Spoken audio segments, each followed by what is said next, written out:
Greetings and thanks for tuning in. I'm Don Taylor from Main Street Middle School in Montpelier, and welcome to the 6th episode of the PLP Pathways TV series. I'd like to thank Orca Media for letting us film the show in their studio, the Middle Grades Collaborative, and the Tarrant Institute for Innovative Education for their support of the PLP Pathways program. Hi, I'm Maura Kelly. I teach humanities at People's Academy Middle Level in Morrisville, Vermont. In our last episode, we talked again about the 3 pillars of personalization. We also talked about professional learning networks and some of the benefits of keeping tabs on professionals across the state and how that can really help you both in the classroom and thinking deeply about your craft. Before we get into today's show, we want to make sure you know how to stay connected to us at PLP Pathways. You can visit our site, follow us on Twitter, and keep tabs on the project through our blog. We'll show you these again at the end of the show. On Thursday, February 16th, we'll be hosting our 6th webinar of the year discussing the 3 pillars of personalization, community relationships, and how teachers are headed towards culminating activities for the year. Today's pre-recorded segment will lead to online discussion, collaboration, and planning among interested educators. Videos will be posted on the PLP Pathways YouTube channel.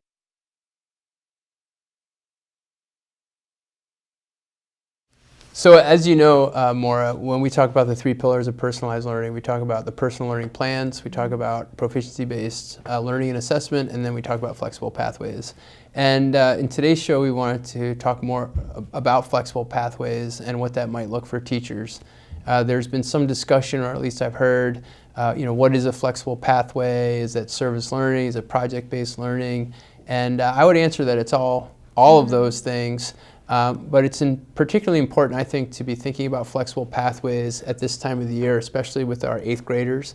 Our 8th graders have been in the program for 2 years, and we're always looking for community partnerships and opportunities for kids to be demonstrating their skill and proficiency outside of the classroom.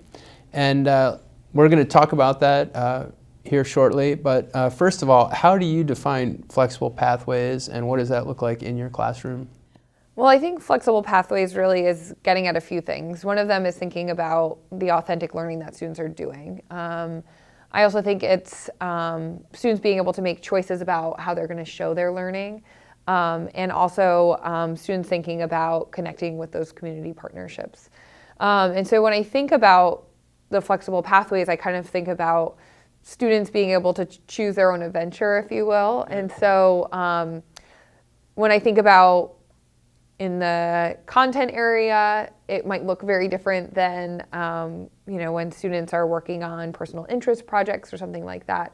But it's really trying to connect students with authentic audiences, collaborating with both their classmates and with community partners, and really trying to bridge the school day into the students' lives. Yeah, and I think an interesting element of that you just brought up is flexible pathways really is predicated on students having some sort of choice.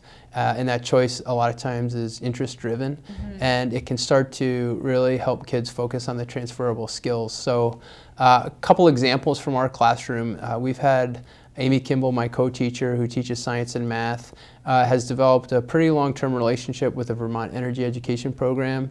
And through some training, they've given us a lot of materials and a lot of ideas for energy reduction at our school and sustainability. And once you tie into one of those community partners, they'll start to help you branch out into some other areas as well. We're also through the UVM 4-H extension program. We have kids who are in the teens reaching youth. So we have a series of teams, 3 or 4 students who attend a one-day training. First of all, they have to apply. They attend a one-day training, and then they go from our middle school. They can walk over to the elementary school, and they teach 6 lessons over the course of 6 to 8 weeks to elementary students. And we ask them to gather evidence about that experience. They have to reflect on it, and that's the type of flexible pathways that we're looking for or looking to develop so that kids have alternative opportunities as they mature within our program, and as you mentioned, as they get ready to transform into high school students. If you were to plan sort of an ideal situation, what are some of the ideas that you've been thinking about relative to flexible pathways? Well, I think a lot about one of the major changes at our school this year is we used to offer electives to students that teachers would design and run, and we were realizing that in the spirit of Act 77 and flexible pathways, that the students really are the drivers, and the teachers are there to help facilitate and make those connections with students. So all of our students have what's called opportunity time, and so that's when they're on our team, they're working on their personal learning projects under our negotiated curriculum theme. And so when I'm thinking about that, I know I have students doing a variety of different things. For example, we have students building, one of the problems that they were noticing was that on rainy days, people weren't riding their bikes to school, or if it was going to rain during the day. And so one of their projects, they're building a weatherproof bike rack for students and faculty to use. And they've been writing letters, they've been gathering resources from the community, they've been working with different teachers, designing 3D models of what they're going to be building. And so when I think about that, I'm thinking about a real problem that a student was seeing, and then through that and through teachers encouraging and all the skills that go along with a project like that, they've been working through it throughout the year.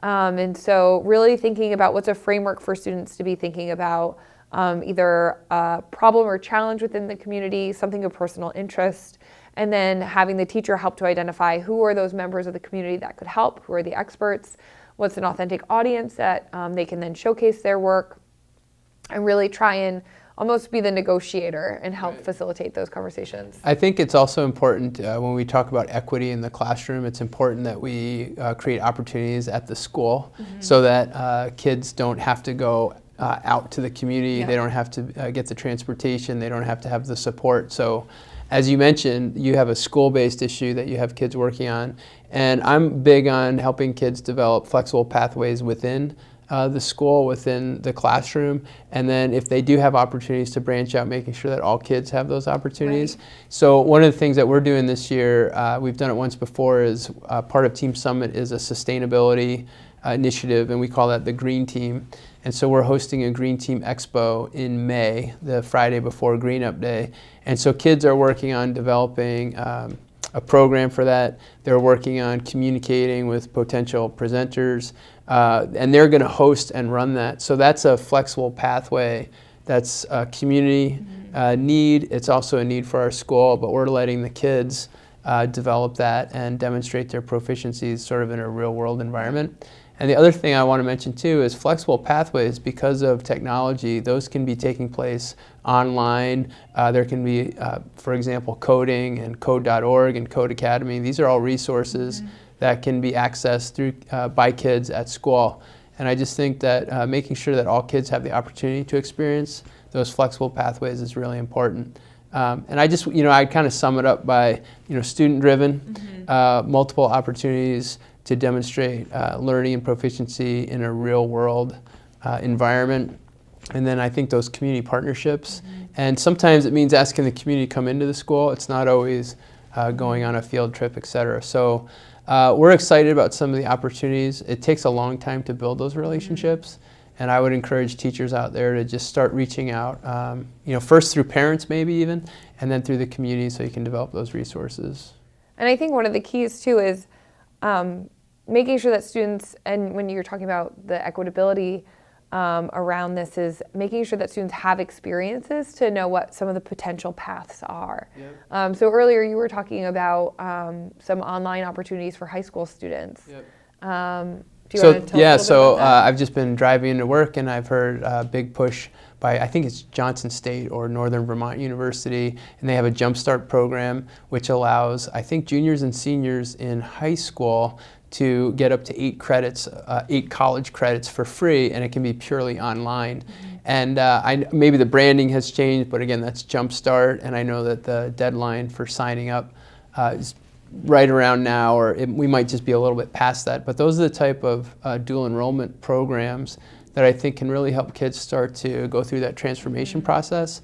The other thing I do want to mention too is the Community College of Vermont, and we learned this at the Middle Grades Institute last summer.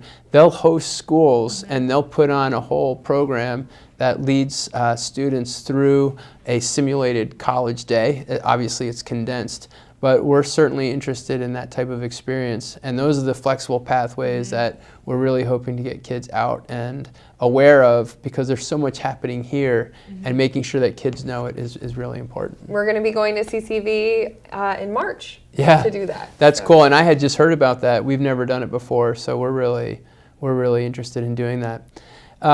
Speaking about flexible pathways, Act 77, we mentioned this last time, but there's nothing like a good professional learning network to help support you in your work.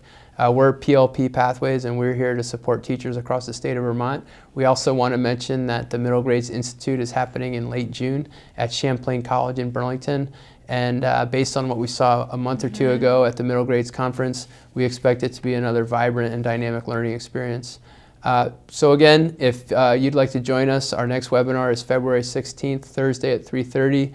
We welcome questions, we welcome inquiries, and again, I'm Don Taylor. I'm Maura Kelly. And thank you very much, and we'll see you soon.